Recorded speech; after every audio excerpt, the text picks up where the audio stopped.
नमस्कार, मैं हूं नेहा शुक्ला। सुप्रीम कोर्ट ने कहा है कि किसान अपने ट्रैक्टर लेकर दिल्ली में आएंगे या नहीं, इस बात का फैसला दिल्ली की पुलिस करेगी। सोमवार को किसानों की ट्रैक्टर रैली को लेकर हुई सुनवाई में सुप्रीम कोर्ट ने कहा कि ये मामला कानून व्यवस्था का है और पुलिस को इस मसले पर अधिकार है कि वो दिल्ली में किसे प्रवेश करने दे या न करने दे। कोर्ट ने इस मसले पर अगली सुनवाई का दिन 20 जनवरी को मुकर्रर किया है। दिल्ली पुलिस ने सुप्रीम कोर्ट में अपील की थी कि किसानों की ट्रैक्टर रैली जो गणतंत्र दिवस पर होने वाली है, इससे दिल्ली में कानून व्यवस्था के हालात बिगड़ जाएंगे। दिल्ली पुलिस ने कोर्ट से अपील की थी कि वो इस ट्रैक्टर रैली पर रोक लगा दे, क्योंकि किसानों की ट्रैक्टर रैली से गणतंत्र दिवस पर होने वाले सेलिब्रेशंस में रुकावटें पैदा होंगी। हालांकि दूसरी ओर किसानों ने कहा है कि वो हर हाल में दिल्ली में गणतंत्र दिवस पर ट्रैक्टर रैली करेंगे। इसमें बड़ी मात्रा में महिलाएं भी शामिल होने वाली हैं। किसानों ने ये भी साफ किया है कि वो ट्रैक्टर रैली के दौरान ना तो कोई हथियार अपने साथ लाएंगे और ना ही वो कोई उकसाने वाले भाषण देने वाले हैं। उनका ट्रैक्टर मार्च पूरी तरह से शांतिपूर्ण रहेगा। किसानों ने कहा है कि वो अपने ट्रैक्टर मार्च में किसी भी सरकारी संपत्ति को नुकसान नहीं पहुंचाएंगे। किसान नेताओं ने कहा है कि वो भी गणतंत्र दिवस पर पूरे धूमधाम से जश्न मनाना चाहते हैं, लेकिन साथ ही साथ विरोध स्वरूप केंद्र सरकार के खिलाफ विरोध जताने के लिए अपनी संख्या बल में ट्रैक्टर मार्च निकालना चाहते हैं, जिसका अधिकार उन्हें संविधान देता है। ये tractor march outer ring road के एक सर्कल में होगा। इस सर्कल में जनकपुरी, मुनिरका, नेहरू प्लेस, टिकरी जैसे इलाके आएंगे। किसानों ने उम्मीद जताई है कि दिल्ली और हरियाणा पुलिस उन पर कोई पाबंदियां नहीं लगाएंगी। किसानों ने कहा है कि हमारा सबसे बड़ा हथियार हमारा अहिंसक विरोध प्रदर्शन है। हमने अब तक अहिंसक आंदोलन का परिचय दिया है। दूसरी ओर कृषि कानूनों पर गठित सुप्रीम कोर्ट की कमेटी मंगलवार को बैठक करने जा रही है। भूपिंदर सिंह मान के इस्तीफे के बाद अब कमेटी में सिर्फ 3 सदस्य रह गए हैं। कृषि अर्थशास्त्री प्रमोद कुमार जोशी जो कि international food policy research institute south Asia के डायरेक्टर हैं। दूसरे हैं अशोक गुलाटी, ये भी कृषि अर्थशास्त्री हैं और commission for agriculture cost and prices के पूर्व चेयरमैन हैं। तीसरे सदस्य हैं अनिल घनवत, जो कि शेतकारी संगठन के अध्यक्ष हैं। एक मुद्दा और शामिल हो चुका है इस किसान आंदोलन में, वो ये कि किसान नेता आरोप लगा रहे हैं कि एनआईए किसानों को समर्थन देने वाली संस्थाओं के खिलाफ मामले दर्ज करने लगी है। क्रांतिकारी किसान यूनियन के मुखिया दर्शन पाल ने कहा है कि नेशनल इन्वेस्टिगेशन एजेंसी ने उन लोगों के खिलाफ मामले दर्ज करना शुरू कर दिए हैं जो किसान आंदोलन का हिस्सा हैं या जिन्होंने इसका समर्थन किया है। एनआईए ने किसान आंदोलन से जुड़े 50 से ज्यादा नेताओं और कारोबारियों को समन भेजा है। इनमें पटियाला में बब्बर खालसा के आतंकी जगतार सिंह हवारा के पिता गुरचरण सिंह और किसान नेता बलदेव सिंह सिरसा भी शामिल हैं। दूसरी ओर खबर मिली है कि संयुक्त किसान मोर्चा ने भारतीय किसान यूनियन चढ़ूनी ग्रुप के प्रधान गुरनाम सिंह चढ़ूनी को निलंबित कर दिया है। संयुक्त किसान मोर्चा की सबसे मुख्य 7 सदस्यीय कमेटी से भी चढ़ूनी को निलंबित किया गया है। उन्हें अब 19 जनवरी को केंद्र सरकार के साथ होने वाली बैठक में नहीं ले जाया जाएगा, इससे बाहर रखा जाएगा। चढ़ूनी पर राजनीतिक पार्टियों से मुलाकात और खुद अपनी तरफ से आंदोलन संबंधित कार्यक्रम आयोजित करने का आरोप लगा है। गुरनाम चढ़ूनी पर कांग्रेस और आम आदमी पार्टी के नेताओं से मुलाकात करने का भी आरोप है। भारतीय किसान यूनियन चढ़ूनी के प्रधान गुरनाम सिंह चढ़ूनी के खिलाफ आरोपों की जांच के लिए एक 4 सदस्यीय समिति भी बनाई गई है। समिति के सामने चढ़ूनी को अपना पक्ष रखना होगा। जांच पूरी होने तक संयुक्त किसान मोर्चा की आंतरिक बैठकों और केंद्र सरकार के साथ होने वाली बैठक से चढ़ूनी को बाहर रखा गया है। वहीं चढ़ूनी ने सफाई में कहा है कि उन पर लगाए गए आरोप तो संयुक्त किसान मोर्चा के नहीं हैं, बल्कि ये आरोप काका जी ने लगाए हैं। किसान नेता शिव कुमार जी को काका जी पुकारते हैं। चढ़ूनी ने कहा है कि क्योंकि शिव कुमार जी आरएसएस से जुड़े रहे हैं तो इसमें शक है कि केंद्र उनके जरिए संयुक्त किसान मोर्चा में दरारें पैदा करने की कोशिश कर रहा है। दूसरी तरफ सोमवार को पूरे देश में किसान महिला दिवस मनाया गया। सिंघू और टिकरी बॉर्डर पर किसानों ने महिला किसान दिवस पर खास कार्यक्रम आयोजित किए। वहीं देश के अलग अलग हिस्सों से महिला किसान दिवस पर कार्यक्रमों का आयोजन किया गया। पंचकुला में भी कालका शिमला हाईवे पर मौजूद चंडी मंदिर टोल प्लाजा पर कई दिनों से धरने पर बैठे किसानों ने महिला किसान दिवस मनाया। प्रदर्शन कर रही महिला किसानों ने मांग की है कि केंद्र जल्द से जल्द कृषि कानूनों को वापस ले। महिला किसानों ने कहा है कि महिला किसान भी कृषि में अहम योगदान देती हैं और आज वो बराबर मजबूती के साथ आंदोलन में शामिल हैं। प्रदर्शन का नेतृत्व कर रही किसान नेता शालिनी मालवीय ने कहा कि कृषि बिलों को लेकर संसद का एक विशेष अधिवेशन बुलाया जाना चाहिए और इन कानूनों को रद्द करना चाहिए। उन्होंने कहा है कि 26 जनवरी पर किसानों के ट्रैक्टर मार्च में भी वो शामिल होंगी। मैं शालिनी मालवीय हूँ, जय किसान आंदोलन की तरफ से हूँ, संयुक्त किसान मोर्चा के पक्ष में खड़ी हूँ और आज हम यहाँ चंडी मंदिर टोल प्लाज़ा पे, जिसे पिंजौर टोल प्लाज़ा भी कहते हैं, यहाँ पर महिला किसान दिवस मना रहे हैं।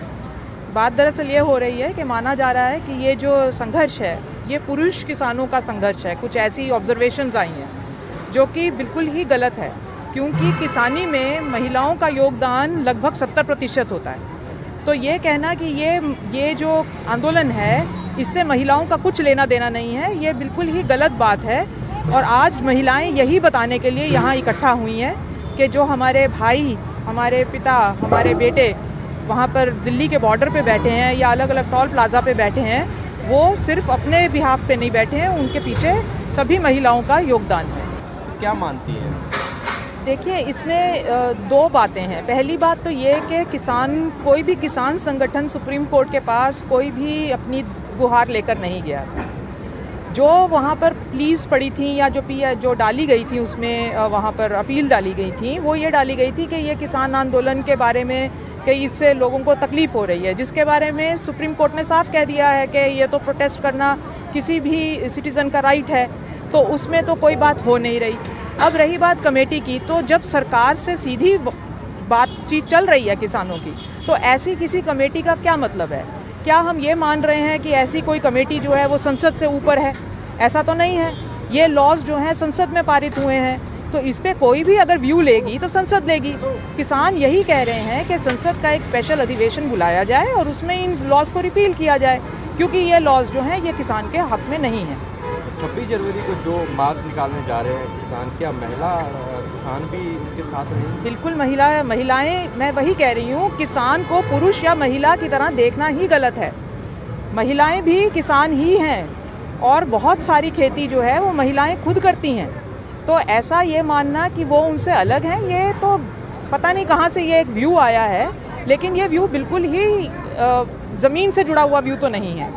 तो वो ज़रूर उसमें शामिल होंगी। और जैसा कि हम बार बार कह चुके हैं कि जो ये परेड रहेगी, इसका जो हमारी रिपब्लिक डे, हमारे गणतंत्र दिवस की जो परेड है, उससे बिल्कुल अलग है। उसके साथ वहाँ पर हमारा कोई भी ऐसा हमारी मंशा नहीं है कि उस परेड में कोई भी विघ्न डाला जाए। वो हमारे देश का गौरव है। कोई भी किसान जो धरती से, जो हमारी भारत की धरती से वहाँ से रोटी उगाता है, जिसके बच्चे जो हैं खुद फौज में हैं, वो क्यों किसी भी ऐसी परेड को, जो कि हमारे देश का गौरव है, जो हम ही को सिंबलाइज करता है, हम उसे क्यों डिसरप्ट करें?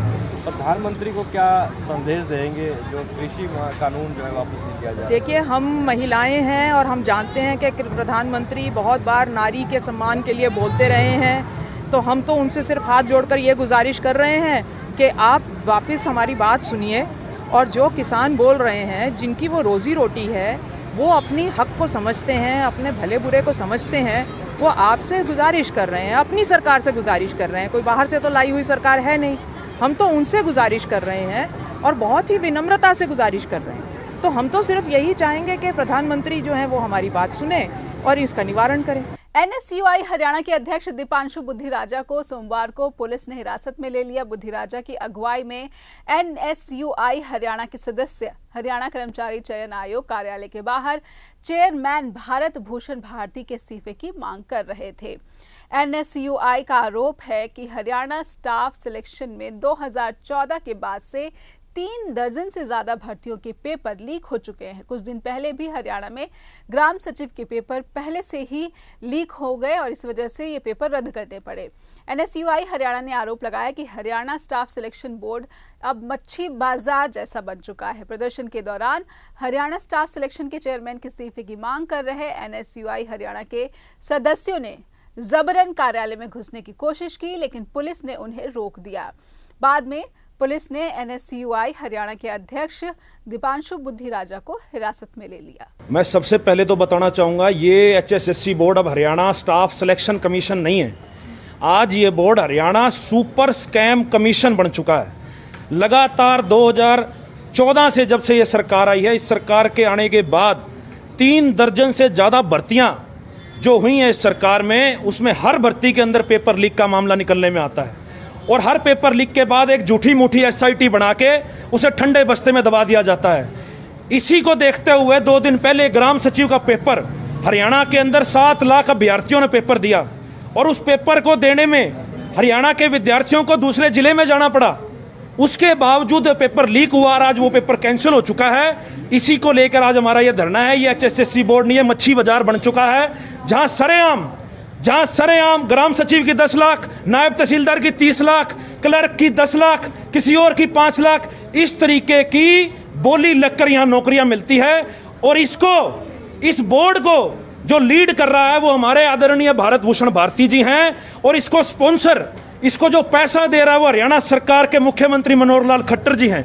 आज हम आपके माध्यम से आज हम यहाँ बैठे हैं, हम इस भारत भूषण भारती जो आदरणीय हमारे इस बोर्ड के चेयरमैन हैं, जिन्होंने इस बोर्ड के ऊपर इतने चांद लगा दिए हैं, आज हम उनका इस्तीफा मांगते हैं कि हरियाणा सरकार उनको तुरंत प्रभाव से जो है पदमुक्त करे। हमने अंदर जाकर अपनी आवाज़ इस सरकार के कानों तक पहुंचानी चाहिए, क्योंकि ये सरकार जो 60 दिन से किसान धरने पर बैठे हैं ना उनकी आवाज़ सुनती है। अगर हम दूसरी जगह बैठ जाते तो हमारी आवाज़ आज सरकार के कानों तक नहीं पहुंच पाती। इस सरकार को जगाने के लिए, हरियाणा के युवाओं को भविष्य बचाने के लिए आज हम अंदर जाने की कोशिश करी, परंतु हरियाणा पुलिस ने बड़ी बदतमीजी के साथ हमारे साथ व्यवहार किया और हमें धक्के मारकर बाहर निकाला गया। परंतु हमारा संघर्ष और हमारी लड़ाई इस HSSC बोर्ड के गेट के ऊपर जारी रहेगी।